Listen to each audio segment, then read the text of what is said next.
আমরা 7টা পজিটিভ কাজ বাস্তবায়ন করতে চাই এবং 7টা না অর্থাৎ 7টা নেগেটিভ কাজ থেকে বিরত থাকতে চাই।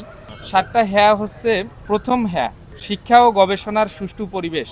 দ্বিতীয়, আবাসন সংকট নিরসন। তৃতীয়, মানসম্মত খাবার নিশ্চিতকরণ। চতুর্থ, নিরাপদ ক্যাম্পাস। পঞ্চম, তথ্যসেবা ও ডিজিটালাইজেশন। ষষ্ঠ, সকল স্টেকদের মাঝে সুসম্পর্ক বৃদ্ধি। সপ্তম, সুচিকিৎসা নিশ্চিতকরণ। আর 7টা না আমরা যেই কাজগুলো করতে চাই না: 50 টাকা হল ফি। দ্বিতীয়, হল দখল ও সিট বাণিজ্য। তৃতীয়, ট্যাগিং ও ফ্রেমিং এর রাজনীতি। চতুর্থ, স্লাট শেমিং, সাইবার বুলিং, শারীরিক নির্যাতন। পঞ্চম, ধর্মবিদ্বেষ। ষষ্ঠ, মাদক ও ছিনতাই। সপ্তম, সন্ত্রাস ও সহিংসতা। এবার সরাসরি আমরা 12 মাসে 24টা সংস্কারের প্রস্তাব দিয়েছি, অর্থাৎ 12 মাস যেহেতু আমাদের সময় থাকবে, সেই 12 মাসে আমরা 24টা সংস্কার করতে চাই। মোটা দাগে 24টা সংস্কারের পয়েন্টগুলো আপনাদের কাছে উপস্থাপন করছি, মূল পয়েন্টগুলো। তারপর আমরা সংক্ষিপ্ত ব্যাখ্যা দিব। প্রথম সংস্কার আমরা করতে চাই জুলাইয়ের আকাঙ্ক্ষা বাস্তবায়ন। দ্বিতীয়, মানসম্মত খাবারের নিশ্চয়তা। তৃতীয়, অনাবাসিক শিক্ষার্থীদের অধিকার সংরক্ষণ। চতুর্থ, শিক্ষা ও গবেষণায় গুরুত্বারোপ। পঞ্চম, লাইব্রেরি ও রিডিং রুম সম্প্রসারণ ও সংস্কার। সপ্তম, প্রশাসনিক কার্যক্রম ডিজিটালাইজেশন। 7 নম্বর হচ্ছে শিক্ষা কারিকুলাম আন্তর্জাতিকীকরণ। 8, চিকিৎসা কেন্দ্রের আধুনিকীকরণ। 9, নিরবিচ্ছিন্ন বিদ্যুৎ ও ইন্টারনেট সেবা। 10, নিরাপদ ক্যাম্পাস। 11, পরিবহন ব্যবস্থা সহজীকরণ। 12, নারী শিক্ষার্থীদের অধিকার ও নিরাপত্তা। 13, টিচার্স ইভালুয়েশন। 14, তথ্য সেবা নিশ্চিতকরণ। 15, অন ক্যাম্পাস জব। 16, পূর্ণাঙ্গ টিএসসিসি বাস্তবায়ন। 17, বিশেষ চাহিদা সম্পন্ন শিক্ষার্থীদের অধিকার রক্ষা। 18, ক্ষুদ্র নৃগোষ্ঠী ও অন্যান্য ধর্মাবলম্বীদের অধিকার রক্ষা। 19, সংস্কৃতির বৈচিত্র্যায়ন। 20, হাইজেনিক স্যানিটাইজেশন। 21, ক্রীড়া উন্নয়ন। 22, সাহিত্য প্রকাশনা ও সামাজিক সংগঠন। 23, ক্লিন অ্যান্ড গ্রিন ক্যাম্পাস। 24, অপরাধ দমন। এই মোটা দাগে 24টা সংস্কার আমরা করতে চাই। রাকসু নির্বাচনকে একাডেমিক ক্যালেন্ডারের অন্তর্ভুক্ত করতে চাই এবং প্রতি বছর নির্ধারিত সময়ে যেন নির্বাচন বাস্তবায়ন করা হয় সেটার ব্যাপারে তৎপর থাকতে চাই। সকল ধরনের নিয়োগ ও প্রাতিষ্ঠানিক সুবিধার ক্ষেত্রে বৈষম্য দূর করতে চাই। জুলাই অভ্যুত্থানে শিক্ষার্থীদের হামলার ঘটনায় জড়িতদের বিচারের আওতায় আনতে চাই। জুলাই জাদুঘর স্থাপন করতে চাই এবং 16 জুলাই যেদিন ছাত্রলীগ পালিয়েছিল, 16 জুলাইকে সন্ত্রাস প্রতিরোধ দিবস হিসেবে ঘোষণা করতে চাই। দ্বিতীয় যে পয়েন্টটা ছিল মানসম্মত খাবারের নিশ্চয়তা, এটার সাব পয়েন্টগুলো এরকম আছে: ডাইনিং, ক্যান্টিন, ক্যাফেটেরিয়া ও ক্যাম্পাসের খাবারের দোকানগুলোতে স্বাস্থ্যকর পরিবেশ নিশ্চিত করা। ক্যাফেটেরিয়া আধুনিকায়ন এবং মানসম্মত নাস্তার ব্যবস্থা রাখা। হল, একাডেমিক ভবন, ক্যাফেটেরিয়া, কেন্দ্রীয় লাইব্রেরি, টুকিটাকি পরিবহন মার্কেট সহ সকল স্পটসমূহে অত্যাধুনিক পানির ফিল্টার স্থাপন করা। পানি পরীক্ষার সার্টিফিকেট দৃশ্যমান স্থানে ঝুলানো এবং 3 মাস অন্তর মেশিন সার্ভিসিংয়ের বাধ্যতামূলক করা। ডাইনিং ক্যাফেটেরিয়ায় পর্যাপ্ত ভর্তুকি দিয়ে স্বাস্থ্যকর ও মানসম্মত খাবার নিশ্চিত করা। খাবারের মূল্য নির্ধারণ করা ও নজরদারির আওতায় আনা। তৃতীয় যে পয়েন্টটা ছিল অনাবাসিক শিক্ষার্থীদের অধিকার সংরক্ষণ, এর আন্ডারে আমরা সাব পয়েন্ট লিখেছি: শিক্ষার্থীদের শতভাগ আবাসন ব্যবস্থা নিশ্চিতকরণে রোডম্যাপ প্রণয়ন করা। শতভাগ আবাসন নিশ্চিত করার পূর্ব পর্যন্ত প্রশাসনে অ্যালামনাই অ্যাসোসিয়েশনের সাথে সমন্বয় করে অগ্রাধিকার ভিত্তিতে আবাসন ভর্তুকি প্রদান করা। অনাবাসিক শিক্ষার্থীদের অন ক্যাম্পাস জবে অগ্রাধিকার প্রদান করা। ক্যাম্পাসের বাইরে বিনোদপুর, কাজলা, মেহেরচণ্ডী অঞ্চলে মেসে অবস্থানরত শিক্ষার্থীদের বিশুদ্ধ পানি সরবরাহের লক্ষ্যে সিটি কর্পোরেশনের সাথে সমন্বয় করে সাবমার্সিবল পাম্প স্থাপন করা। ক্যাম্পাস পার্শ্ববর্তী এলাকায় চুরি ও ছিনতাই রোধে নিরাপত্তা বলয় তৈরি করা। আমাদের চতুর্থ সংস্কার ছিল শিক্ষা ও গবেষণায় গুরুত্বারোপ। এই পয়েন্টে আমরা যেগুলো গুরুত্ব দেব: শিক্ষার্থীদের গবেষণামুখী করতে নিয়মিত গবেষণার বৃত্তির ব্যবস্থা করতে হবে। বিভিন্ন আন্তর্জাতিক জার্নাল ও কনফারেন্সের ওয়েবসাইটে ইনস্টিটিউশনাল অ্যাক্সেস প্রদান করা। বিভিন্ন ইন্ডাস্ট্রির সাথে যৌথভাবে রিসার্চ ও ডেভেলপমেন্ট প্রোগ্রাম চালু করা। গবেষণা কার্যক্রমের জন্য প্রয়োজনীয় প্রোগ্রামিং ল্যাঙ্গুয়েজ SPSS, পাইথন বিনামূল্যে প্রশিক্ষণের ব্যবস্থা করা।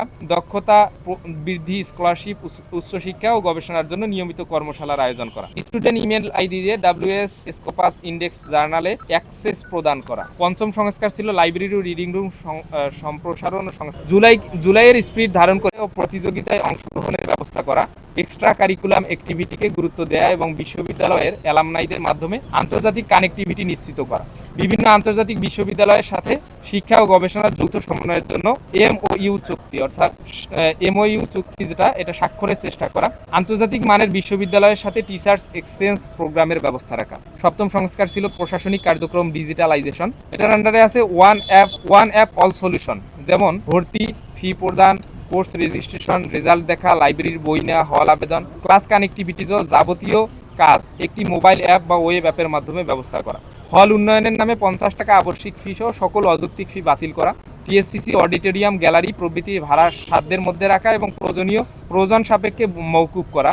শিক্ষার্থীদের বিনামূল্যে আইনি সহায়তা প্রদান এবং আইনি সহায়তা প্রদানের জন্য একটি লিগ্যাল হেল্প ডেস্ক গঠন করা। অষ্টম সংস্কার ছিল চিকিৎসা কেন্দ্রের আধুনিকীকরণ। রাজশাহী বিশ্ববিদ্যালয় চিকিৎসা কেন্দ্রকে 20 শয্যা বিশিষ্ট পূর্ণাঙ্গ মেডিকেলে রূপান্তর। প্রয়োজনীয় পরীক্ষা করার জন্য পর্যাপ্ত টেস্ট মেশিনারি ও ল্যাব চালু রাখা। মেডিকেল সেন্টারে গাইনি সহ বিশেষজ্ঞ চিকিৎসকদের নিয়োগ প্রদান। ছাত্রী হল এরিয়ায় প্রাইমারি হেলথ কেয়ার সম্পন্ন ফার্মেসি স্থাপন এবং সাশ্রয়ী মূল্যে প্রয়োজনীয় ওষুধ সরবরাহের ব্যবস্থা করা। নবম সংস্কার ছিল নিরবিচ্ছিন্ন বিদ্যুৎ ও ইন্টারনেট সেবা। চাইল্ড ডে কেয়ার সেন্টার স্থাপন করা। ছাত্রী জিমনেশিয়াম সংস্কার ও ব্যবহার উপযোগী করা এবং আত্মরক্ষা কৌশল প্রশিক্ষণের ব্যবস্থা করা। ক্লাস পরীক্ষা এবং প্রেজেন্টেশনে হিজাব নিকাব ব্যবহারের অধিকার নিশ্চিত করা। কেন্দ্রীয় মসজিদে নারীদের জন্য পৃথক মসজিদ কমপ্লেক্স নির্মাণ করা।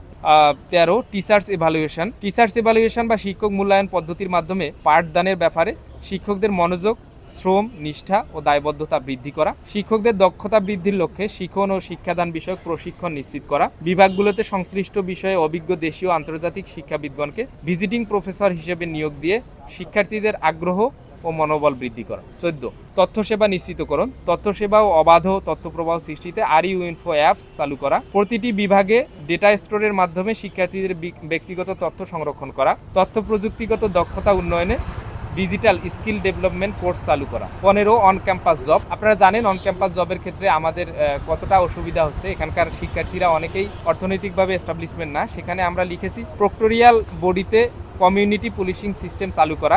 কেন্দ্রীয় লাইব্রেরি, ল্যাব, প্রশাসনিক দপ্তর, IT support, tutoring, event management ইত্যাদিতে পার্ট টাইম জবের সুযোগ সৃষ্টি করা। 16 পূর্ণাঙ্গ টিএসসিসি বাস্তবায়ন। বিশ্ববিদ্যালয় অনুমোদিত সংগঠনগুলোকে কার্যালয়ে রুম বরাদ্দ দেয়া। টিএসসিসির প্রাঙ্গণে দৃষ্টিনন্দন মুক্ত মঞ্চ স্থাপন। AC sound system, acoustic system ও জেনারেটর ব্যবস্থা সংস্কার করা। হুইল চেয়ার ফ্রেন্ডলি ওয়াশরুম প্রতিষ্ঠা। জাতীয় আন্তর্জাতিক সংগঠনের সাথে সমন্বয় করে বিশেষ চাহিদা সম্পন্ন শিক্ষার্থীদের প্রশিক্ষণের আওতায় নিয়ে আসা। 18 ক্ষুদ্র নৃগোষ্ঠী অন্যান্য ধর্মাবলম্বীদের অধিকার রক্ষা। অন্যান্য সম্প্রদায়ের ভাষা, পোশাক, খাদ্যাভ্যাস, উৎসব ও রীতিনীতির প্রতি সম্মান প্রদর্শন ও অধিকার সংরক্ষণ। উপাসনালয়, ধর্মীয় অনুষ্ঠান ও উৎসবে নিরাপত্তা প্রদান। ধর্মীয় পরিচয়ে হয়রানি বা সহিংসতা প্রতিরোধ। শিক্ষা ও সামাজিক ক্যাম্পেইনের মাধ্যমে সহাবস্থান ও পারস্পরিক সম্প্রীতি গড়ে তোলা। 19 সংস্কৃতির বৈচিত্র্যায়ন। এক্ষেত্রে আমরা যে কাজগুলো করব, সংস্কৃতির বিকাশ ও চর্চায় প্রাতিষ্ঠানিক পৃষ্ঠপোষকতা নিশ্চিত করে জাতীয় পর্যায়ে রাজশাহী বিশ্ববিদ্যালয়ের ভূমিকা দৃশ্যমান করা। সংস্কৃতি চর্চায় বৈচিত্র্য ও স্বাধীনতা নিশ্চিতকরণ এবং সংকট দূর করে টিএসসিসি কেন্দ্রিক সাংস্কৃতিক অঞ্চল নির্মাণে সর্বাত্মক উদ্যোগ গ্রহণে প্রত্যয় ব্যক্ত করা।